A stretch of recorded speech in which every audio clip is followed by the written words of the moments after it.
स्वरचित कविताएं एवं motivational speech और स्टडी मटेरियल के लिए शेयर एंड सब्सक्राइब करें हमारा यूट्यूब चैनल धर्मेंद्र स्पेशल और बेल आइकन दबाना ना भूलें।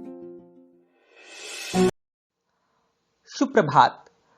अत्र भवतां सर्वेषां छात्राणाम् अस्माकं यूट्यूब चैनले सुस्वागतम्। मम नाम धर्मेंद्र कुमारः अस्ति। अद्य अस्मिन् यूट्यूब चैनले वयं संस्कृत स्पीकिंग कोर्सस्य द्वितीयः पाठः पठिष्यामः। अस्य अपूर्वः वयं संस्कृत स्पीकिंग कोर्सस्य प्रथमः अध्यायः अपठामः।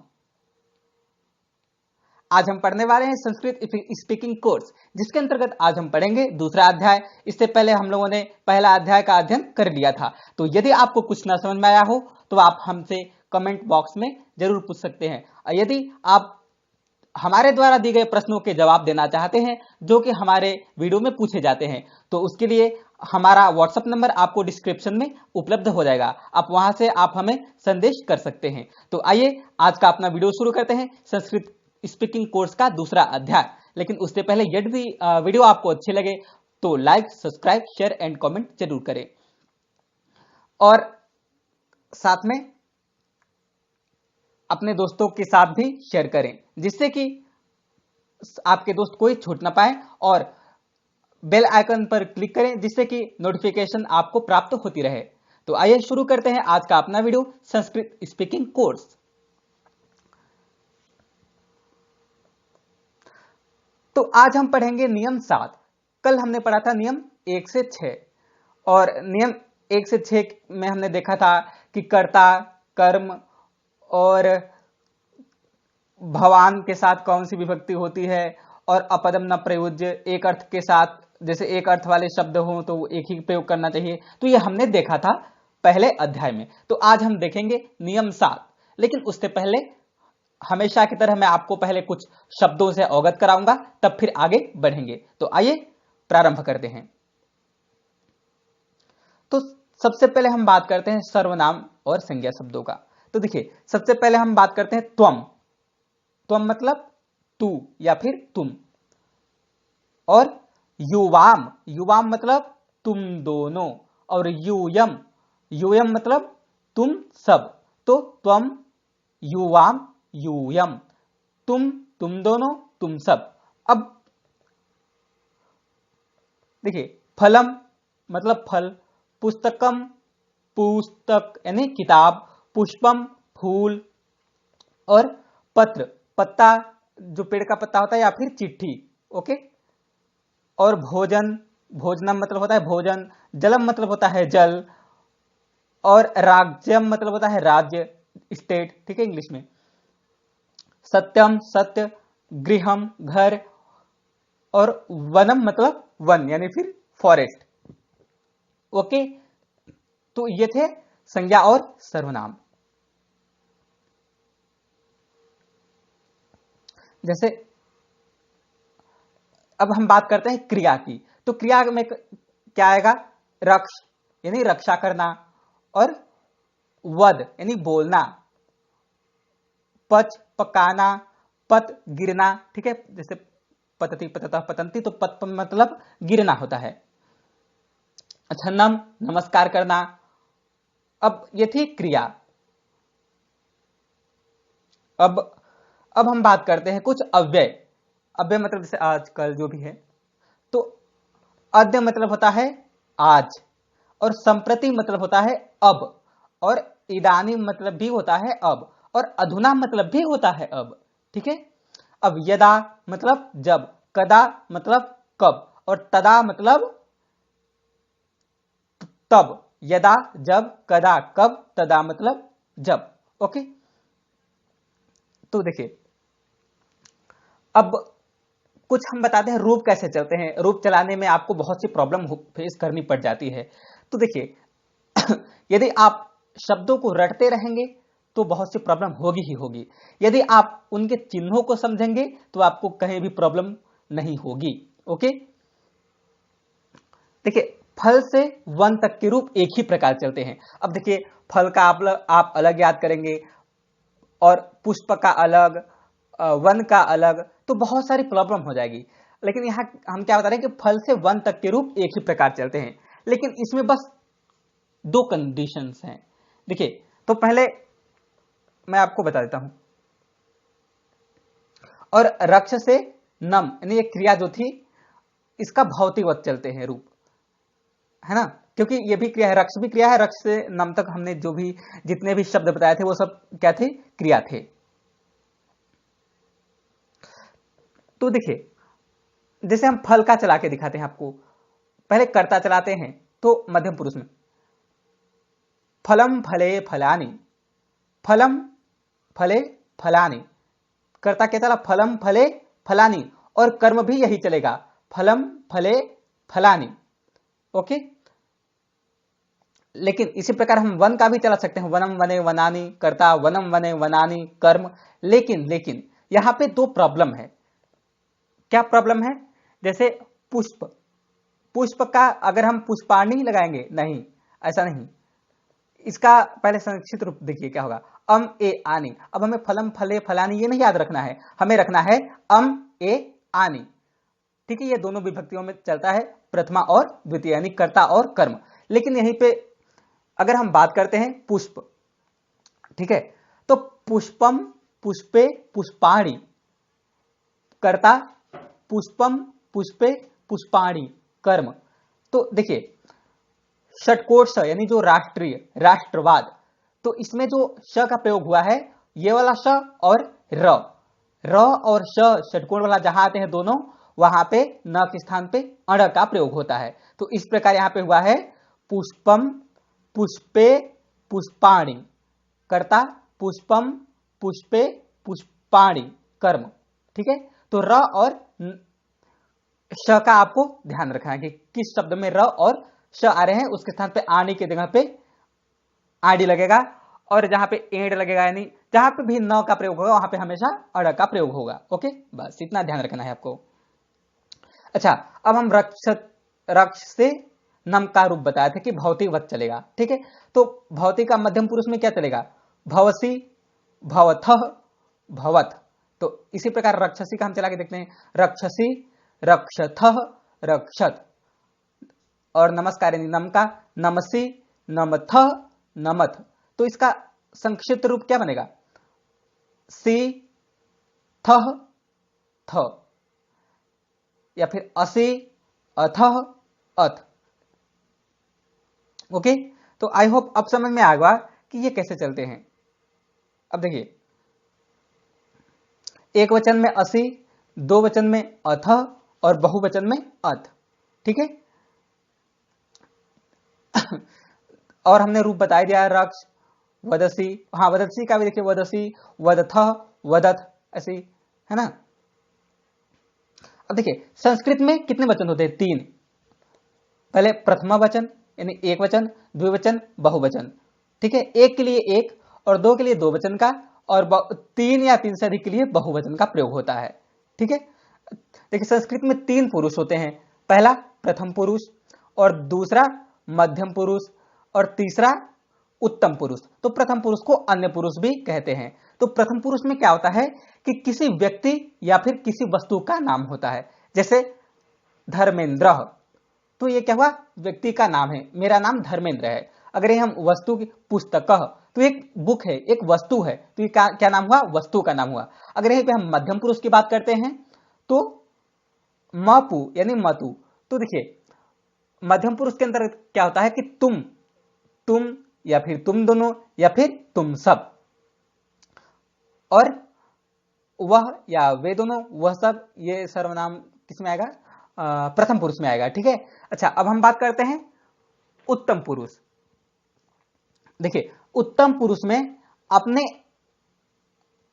ग्रुप की बात की जाती है, ठीक है, या फिर अकेले अपने आप को बात की जाती है, जैसे मैंने, अहम, हम सब, वयम, हम दोनों, आवाम। तो मैं, हम दोनों, हम सब, ये सब किस में आता है, ये आता है मध्यम पुरुष के बाद उत्तम पुरुष में। ओके, देखिए अब हम अगला बात करते हैं, संस्कृत में संबोधन सहित 8 विभक्तियां होती हैं। कितनी विभक्तियां होती हैं, 8। तो जो संबोधन होती है उसको विभक्ति वैसे नहीं माना था, क्योंकि एक प्रथमा का रूप होती है, और षष्ठी को इसमें कारक नहीं मानते। देखिए अब हम जैसे और अब हम बताते हैं संबोधन के साथ साथ विभक्तियों के नाम और इनके चिन्ह भी बताते हैं कि जैसे प्रथमा विभक्ति है तो ये किस चीज के लिए प्रयोग होती है, द्वितीय तृतीय इसमें किस चीज के लिए प्रयोग होता है। ठीक है, तो देखते रहिए वीडियो को आगे।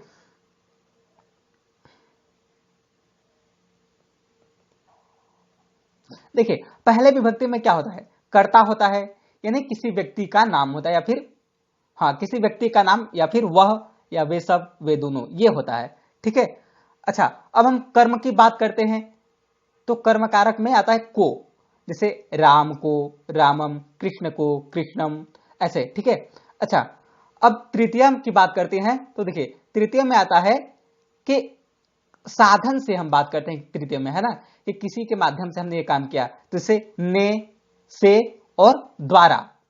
ठीक है, अगर हम तो तृतीय में कौन सा कारक था, कर्ता ने कर्ण कारक। ठीक है, तृतीय में था कर्ण कारक। और चतुर्थी की अगर हम बात करें तो इसमें आता है संप्रदान कारक की बात हो रही है। चतुर्थी में आता है संप्रदान कारक और इसका जो चिन्ह होता है वो होता है के लिए, यानी फॉर। और इंग्लिश में तृतीय में बाय, ऑफ, बाय, फॉर।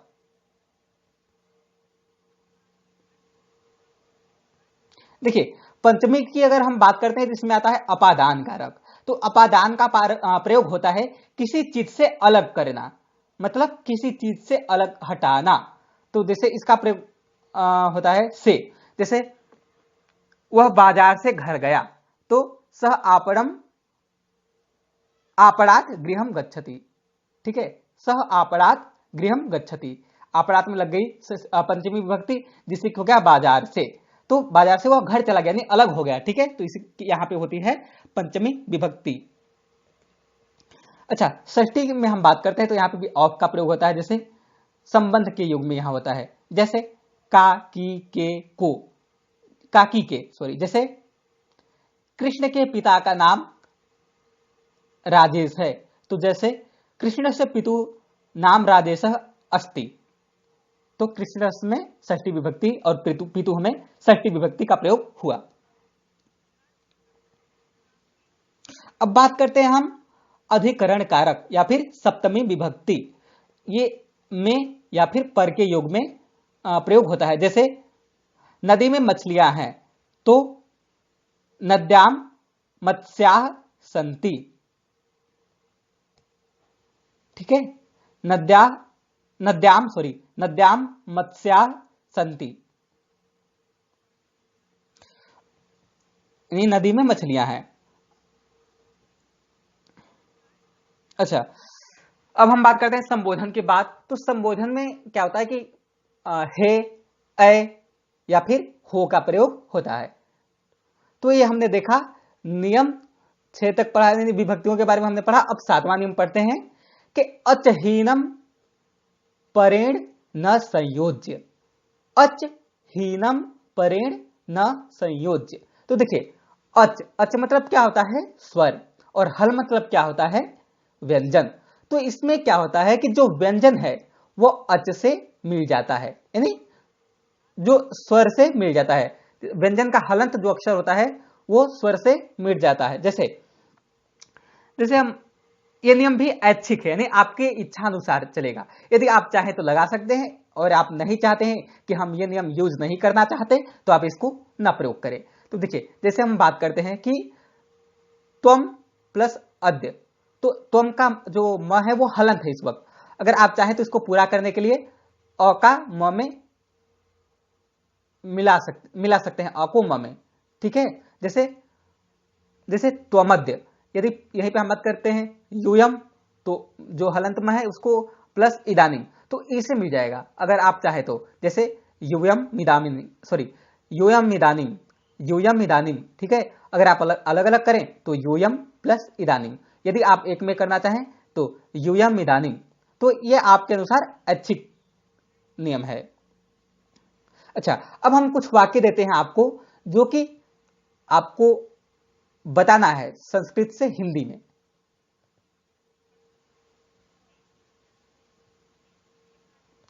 देखिए तू कहता है, तो त्वम वदसी, तुम दोनों कहते हो। युवाम वदथः, अच्छा तुम लोग कहते हो, यानी यूयम वदथ। अच्छा अब हम संस्कृत बोलते हैं, आप हिंदी बताएंगे हमें कमेंट में या फिर व्हाट्सएप नंबर पे। जैसे त्वम ईश्वरम नमसि, युवाम भोजनम पचतः। अच्छा यूयम पुस्तकानि पठत। ठीक है, तो आप ये जान सकते हैं कि त्वम, हिंट दे देता हूं थोड़ा, त्वम तुम, युवाम तुम दोनों, यूयम तुम सब। बाकी क्रिया आपको ध्यान रखनी है। अच्छा त्वम अद्य पुस्तकम पठसी, और देखो अब यह बात करते हैं, दो वाक्य को रिलेट कर दिया। यदा यूयम गच्छत तदा सह तदा सह पत्र लिखसी,